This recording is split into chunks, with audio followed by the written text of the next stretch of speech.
ल सबैलाई धेरै धेरै नमस्कार। हामी चाहिँ अहिले पोखरामा रहेका छौँ र नङ सर एन्ड मी आज चाहिँ हामी are going to talk about यो विशेषतः यो अन्नपूर्ण रेन्ज हिमालहरूको बारेमा कुरा गर्न गएको छौँ। नङ सर लु टेल अस अबाउट यो यो यो हिमालयन रेन्जहरूको बारेमा चाहिँ अझै मान्छेलाई बुझाइदिनुहोस् त। सिन्स लङ टाइम चाहिँ अब हामी पोखरामा छौँ अनि यो अन्नपूर्ण रेन्ज चाहिँ पोखराको चाहिँ प्रत्येक ठाउँबाट देखिने एकदम स्पेक्टाकुलर र अनि म्याग्निफिसियन्ट माउन्टेन रेन्जको रूपमा चिनिन्छ यो अन्नपूर्ण रेन्जलाई चाहिँ। अनि यो पोखराले चाहिँ एकदम वाइड रेन्ज अफ माउन्टेन्स देखाउँछ है प्रायः अब जुनै ठाउँबाट पनि धौलागिरी टु अब मनासलो हिमालयन रेन्ज देखिने ठाउँ हो यो भनेको। र अहिले हामी जुन होटलमा बसिरहेको छौँ लेक साइडबाट नै अब तपाईँको अब धौलागिरी टु मनासलो रेन्जको हिमालहरू देखिरहेछौँ होइन। अब यो पर हाम्रो लेफ्ट साइडमा चाहिँ त्यहाँ धौलागिरी हिमाल जुन चाहिँ अब 8167 मिटर्स हो। यो पहेँलो बिल्डिङभन्दा माथिबाट देखेको होइन त? त्यो चाहिँ अब 8000 एक देखिरहेछौँ। त्यो वरिपरि चाहिँ हामी कुम्दीपुरमा जाने हो भने पनि अब धौलागिरी 4 धौलागिरी 6हरू होइन मोहरे डाँडाहरू अब पक्का राम्रोसँग देख्न सक्छौँ त्यहाँनिर होइन। अनि अलि यता आएर यहाँ कुरा गर्नुपर्दा सराङकोट डाँडा, सराङकोटको लेफ्ट साइडको चाहिँ अब अन्नपूर्ण साउथ हो है। सधैँ अब हिउँ भरिराख्ने अब एकदम क्लियर देखिराख्ने भनेको अन्नपूर्ण साउथ। अनि त्यसको अगाडिको चाहिँ हिउँचुली होइन। त्यस्तै अब यो ठ्याक्कै सराङकोटले छेकेको छ हामीले अन्नपूर्ण 1 त्यो पनि अब 8000 नै हो। त्यो चाहिँ 8091 मिटर्स रिजर्भमा त्यो भयो। अनि त्यहाँ अब खाङटेका भन्ने हिमाल देख्छौँ, गन्धर्व चुली भन्ने देख्छौँ त्यो पछाडि सराङकोट पछाडि। त्यस्तै हामी राइट साइड सराङकोटको राइट साइडमा आउँदाखेरि चाहिँ तपाईँको अब यो मार्दी हिमाल म्याक्सिमम् मान्छेको रोजाइमा पर्छ अहिले यो मार्दी ट्रेक चाहिँ मार्दी हिमाल पनि देखिरहेको छ। अनि मार्दी यतापट्टि चाहिँ one an stunning mountain very near from Pokhara यो चाहिँ माछापुच्छ्रे यो चाहिँ फिस्टेल भनेर पनि चिनिन्छ। यस। र हाम्रो यो लौरे भिड्ने भाइहरूमा चाहिँ अब यहाँनिर चाहिँ बाघको टाउको भनेर पनि चिन्छौँ हामीले देखिरहेछौँ। त्यही इमेजिन गरिरहेछौँ। अनि त्यसको राइटमा चाहिँ छ अब अन्नपूर्ण 3 है। अन्नपूर्ण 3 छ। अनि त्यस्तै त्यो मेचलाङ डाँडाको राइट साइडमा चाहिँ तपाईँको अन्नपूर्ण 4 छ। अनि त्यहाँबाट अन्नपूर्ण 2 छ, म्याग्निफिसियन्ट अन्नपूर्ण 2। त्योभन्दा पछाडिपट्टि अझ राइट साइडमा चाहिँ ह्युज तपाईँको लमजुङ हिमाल देख्न सक्छौँ। अब त्यो अहिले पछिल्लो समय एकदम फेमस कोरी डाँडा त्यो लमजुङ हिमालको अलि अगाडि देखिन्छ हामीले यहाँबाट। अनि त्योभन्दा उतापट्टिको चाहिँ मनासको रेन्जको हिमालहरू पनि देख्छौँ यहाँनिर देख्न सक्छौँ। भनेपछि त्यो रेन्ज चाहिँ त्यो के भन्छ मनास्लु हिमालसम्म नै फैलिएको छ होइन त? एकदम मनासलोसम्म नै जोडिएको छ यो रेन्ज चाहिँ। अनि यो अन्नपूर्ण हिमालयन रेन्ज चाहिँ वान अफ दि वाइडेस्ट अब लामो देखिने रेन्ज भनौँ न। भनेपछि यो रेन्जले कतिवटा जिल्ला कभर गर्यो नर्मल्ली? कास्की, लमजुङ? यसले चाहिँ बोर्डर सेयर गर्ने भनेको अब लमजुङसँग कास्कीसँग गोर्खासम्म पुग्ने भयो होइन। मनाङ, मुस्ताङ, म्याग्दी, मनाङ। ठ्याक्क अब हामी यो क्रिस्टल माउन्टेनको पछाडि चाहिँ अब अन्नपूर्ण बेस क्याम्प छ। यो चाहिँ कास्की जिल्ला नै पर्ने यो अन्नपूर्ण रेन्ज विशेष गरेर। त्योभन्दा पछाडि चाहिँ अब सबै मनाङ जिल्ला हो। मनाङ जिल्ला होइन त? धौलागिरीदेखि उता चाहिँ अब मुस्ताङ र म्याग्दी। मुस्ताङ एन्ड म्याग्दी। अनि यता चाहिँ अब आएर गोर्खा मनासलो चाहिँ। यस। लमजुङ एन्ड गोर्खा त्यता जोड्यो। सो यो अन्नपूर्ण रेन्जलाई चाहिँ one of the best range नै भन्नु पर्ला है। One of the best mountain. किनकि मान्छेले हिमाल नगइकन पनि पोखराको सिटीमै बसेर पनि त्यो हिमाललाई चाहिँ फिल गर्न सक्ने भ्यू भनौँ न। हिमालको यस के भन्छ नि दृश्य अवलोकन चाहिँ उत्कृष्ट तरिकाले देख्न सक्छ। नर्मल्ली अब हामी हिमालहरू देख्न हिमाली जिल्ला और अलिकति माथि नै जानुपर्ने हुन्छ नि त। तर पोखरा चाहिँ यस्तो सिटी हो जहाँबाट चाहिँ you can view all Himalaya ranges होइन। Panoramic 3 Himalayan ranges. फ्रम यो रुफटप भनौँ न। सो नेपाल राम्रो छ नि मित्र, इट्स गुड।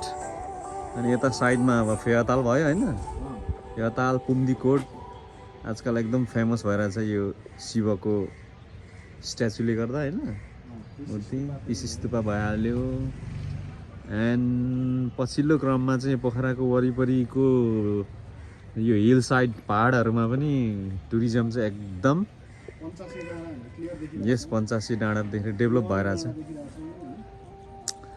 अब मान्छेहरूले चाहिँ यो होमस्टेहरू पनि निकै फेमस भइरहेछ नि त आजकल सो यो बिल्डिङ्सहरू लेक साइडमा बनेकोले चाहिँ अलिकति यो नेचुरल ब्युटीलाई चाहिँ अलिकति बिगारेको हो कि जस्तो अनुभव चाहिँ हामीले एभ्री इयर फिल गरिरहेछौँ सम्पूर्ण रूपमा अब यो कङ्क्रिट जङ्गल भयो नि त यो कङ्क्रिट जङ्गल भयो हाइट हुने थियो भने त अब अन्त है एकदम नेचुरल एकदम राम्रो देखिन्थ्यो नि पोखरा। मान्छेले जस्ट हाइटमा मात्रै विश्वास गरे म्यानेजमेन्टमा विश्वास गरेनन् घर बनाउने प्रतिस्पर्धा सबको छ। यहाँ र अब क्वालिटी टुरिज्म भित्राउनुको लागि चाहिँ गभर्मेन्टदेखि प्राइभेट सेक्टरले अलिकति कोलाबरेट गर्यो भने चाहिँ अफकोर्स इट इज पोसिबल होइन फेरि पोखरा भने यस्तो डेस्टिनेसन हो तिम्रो वेस्टर्न हिल्स अब वेस्टर्न माउन्टेन जाने चाहिँ सबभन्दा चाहिँ केन्द्र सेन्ट्रल अब सिटी हो यो चाहिँ त्यही त यो यहाँबाट चाहिँ धेरै ठाउँको लागि बाटो पुग्छ ट्रान्जिट पोइन्ट हो नि त यो अलमोस्ट अब यो मुस्ताङ सबै यहीँबाट जाने होइन पछिल्लो समय अब यो पुलदेखि लिएर यो अनि मोहरे डाँडाहरूदेखि लिएर यता हाम्रो यो पर्वतको छ नि भन्छ पर्वतको कोखे कुस्मा डाँडा, ए है पर्वतको कोखे डाँडा अब सामान्य कुस्मा त सिटी त्यो हुँदै जानु भयो लगाते सिक्लेस कोरी जाने ठाउँहरू होइन सबै ट्रेकिङ रुटहरूको चाहिँ मिटिङ पोइन्टै अब जस्ट अलमोस्ट फेमस टुरिज्म डेस्टिनेसनहरू चाहिँ थ्रु पोखरा भएरै हो जानुपर्ने देखिन्छ हो जाने आउनेको चाहिँ स्टप स्टेसन हो सो यो रिफ्रेस हुने ठाउँ एउटा होइन रिक्रिएसनल ठाउँ भनौँ न एउटा हो जस्तै भएको छ सो वन्स मान्छेहरूमा पहिले त अब अझ वन्स पोखरा पुग्ने एउटा मान्छेहरूको ड्रिम जस्तै हुन्थ्यो अथवा घुम्न भनेपछि मान्छेको माइन्डमा फर्स्टचोटि आउने भनेको पोखरै हुन्थ्यो स्टिल छ नै नेपालीहरूको त अब स्पेसल छँदैछ सँगसँगै विदेशीहरूको पनि पोखरा घुम्ने चाहिँ ड्रिम हुँदो रहेछ धेरैजनाको सुनियो बुझियो हाम्रो धेरै क्लाइन्टहरूको अब हामीले अब रिभ्यू लिँदाखेरि पनि पोखरालाई चाहिँ one of the best city natural city भन्छन् होइन यतिको हुँदाखेरि त त्यस्तो भन्छ झन् अझ व्यवस्थित बनाउनु सक्यो भने त हामी त्यही त हामीले एज सक्छौँ नि। अ सिटिजन अथवा हामीले एज अ अब टुरिस्ट गाइडको रूपमा पनि अलिअलि अनुभव छ होइन अब लोकल गभर्मेन्टहरूले चाहिँ अलिकति यो टुरिज्म डेभलपमेन्टमा अथवा यसको म्यानेजमेन्टमा चाहिँ अलिकति हेलचिक्राइ गरेको हो कि जस्तो चाहिँ फिल हुन्छ है एक्ज्याक्टली सबभन्दा मेन यहाँ प्रमोसनमा लाग्नुपर्ने सामान्य यहाँको चाहिँ अब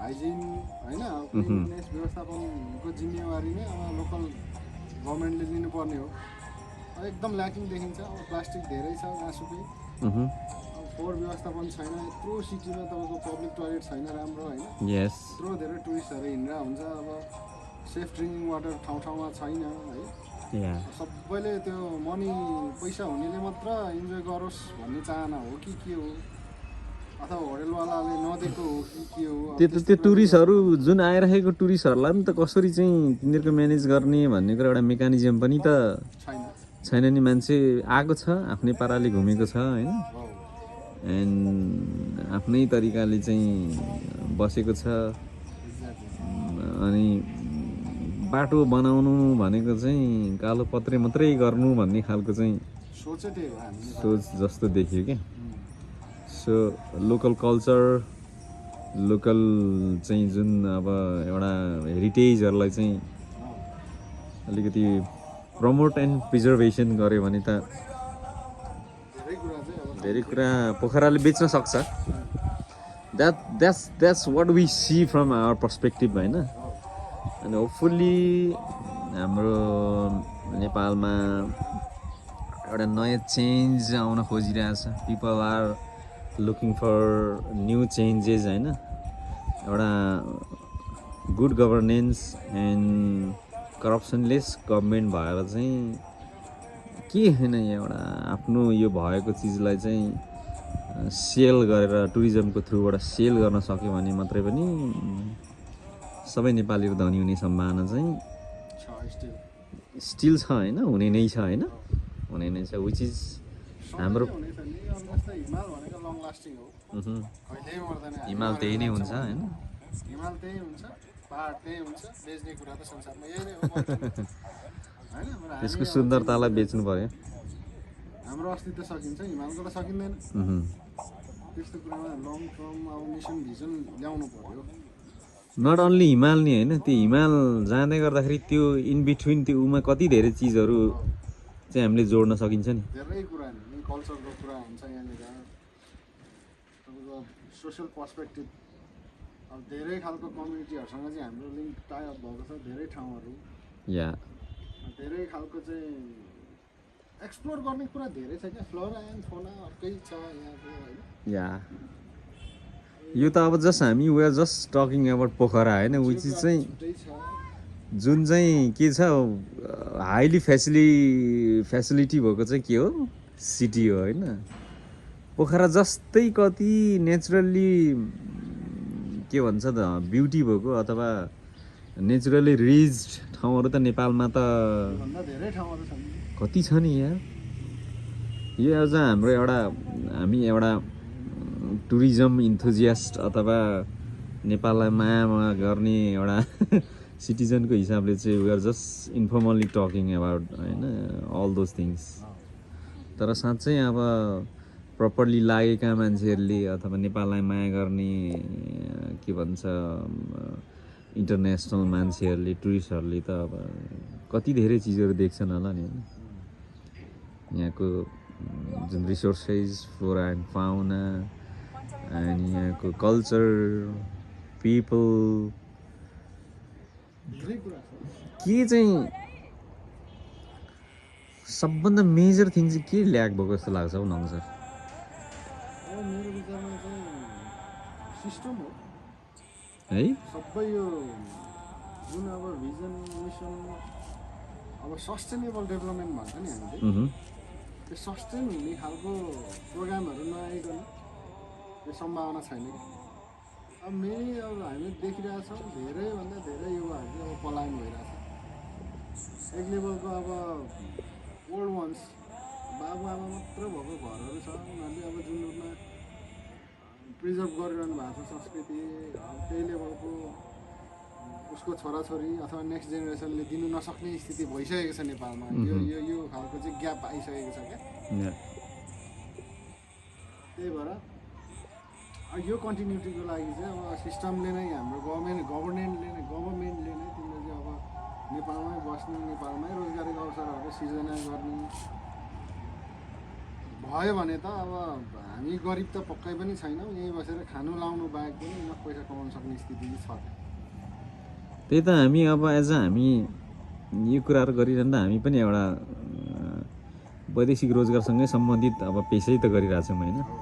अब as a Laure training institute चाहिँ हामीले रन गरिरहेछौँ।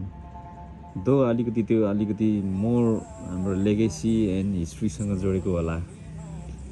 अब ती कुराहरूले पनि त कति है अब जाँदै गर्दाखेरि पनि त्यो हामीले अरू कुराहरू नै चाहिँ त्योभन्दा बेटर चिजहरू चाहिँ भइदिएको भए और हाम्रो अगाडिको मान्छेले सुरु गरिदिएको भए अथवा त्यो खालको स्कोप चाहिँ गभर्मेन्ट थ्रु चाहिँ एक्सप्लोर गरिदिएको भए है हामी पक्कै पनि त्यही कुराहरू गर्थ्यौँ होला नि त। त्यही कुराहरू हुन्छ नि, नेचुरली यस्तो गिफ्टेड ठाउँमा बसिरहेछौँ होइन। त्यही त हाम्रो अलमोस्ट अघि भने जस्तै अब त्यस्तो कुराहरू भइदियो भयो, पर क्यापिटा इन्कम त्यतिकै हाई हुन्थ्यो, बसी खानु पुग्ने स्थिति त नेपालीले छ नि होइन। तर सिस्टमले गर्दाखेरि अब अझै पनि नौरा खियाउन धेरै पर्ने, अनि केही गर्दाखेरि पनि अब विभिन्न व्यवधानहरू आउने खालको सिस्टमहरू छ हाम्रो। त्यही भएर जोसजाङ र हराउने स्थिति भएको पनि त्यही कारणले होला सिस्टमले। हामीलाई के भन्छ हाम्रो गभर्मेन्ट अथवा हाम्रा पुर्खाहरूले हामीलाई कसरी आफ्नो कुराहरू बेच्ने भन्ने कुरा चाहिँ सिकाएन जस्तो लाग्यो होइन त। ल एनिवेज यो हाम्रो सानो इन्फर्मल टकलाई चाहिँ हामीले यहाँनिर यसो तपाईँहरूमा सेयर गर्न कोसिस गरेको छौँ। Hopefully you like it and कोसिस गर्नेछौँ हामी हाम्रो तर्फबाट हाम्रो देशलाई अथवा हामीसँग जोडिनुभएका सबै मानिसहरूलाई चाहिँ यस्तै कुराहरू चाहिँ सेयर गर्ने एन्ड डिस्कस गर्ने बानी चाहिँ हामीले डेभलप गर्न खोजिरहेको छौँ। होपफुल्ली मन पराउनुहुन्छ। धन्यवाद, नमस्कार।